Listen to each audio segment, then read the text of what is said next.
Guys, നമ്മൾ ഇന്ന് ഉണ്ടാക്കാൻ പോകുന്ന ചെമ്മീൻ ബിരിയാണിയാണ്. ഫസ്റ്റ് ചെമ്മീനൊക്കെ നല്ല ക്ലീൻ ചെയ്ത് കേകി എടുത്ത് മസാല മഞ്ഞപ്പൊടി മുളക് പൊടി ഒക്കെ ഇട്ട് മസാലയൊക്കെ തേച്ച് നല്ലതായിട്ട് ഫ്രൈ ആക്കിയെടുത്ത് ഒരു പാത്രത്തേക്ക് മാറ്റി വെക്കുക.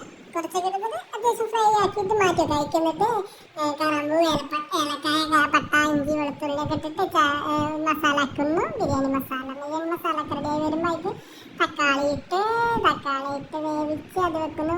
മല്ലിച്ചപ്പ് പൊടിയൊക്കെ ഇട്ട് തൈര് ഒഴിച്ചിട്ട് സെറ്റാക്കി വെക്കുന്നു. അതിലേക്ക് ചെമ്മീനിട്ട് മിക്സാക്കി വെക്കുന്നു.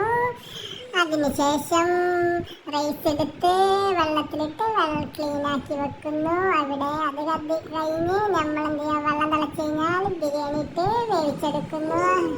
റൈസ് എടുത്ത് വേവിച്ചെടുക്കുന്നു. അതിനുശേഷം നമ്മൾ ദമ്മിടാൻ പോവുകയാണ്. ദമ്മിട്ട് ബിരിയാണി റൈസ് ആദ്യം ഇട്ട് അതിൻ്റെ മേലെ കൂടെ ഗരം മസാല ഇട്ട് പിന്നെയും മസാല ഇട്ട് അതിന് ശേഷം മസാല ഇട്ടൊക്കെ ഗീയൊക്കെ ഒഴിച്ച് നമ്മൾ കുറച്ച് ദമ്മിട്ട് വെച്ച് ചെമ്മീൻ ബിരിയാണി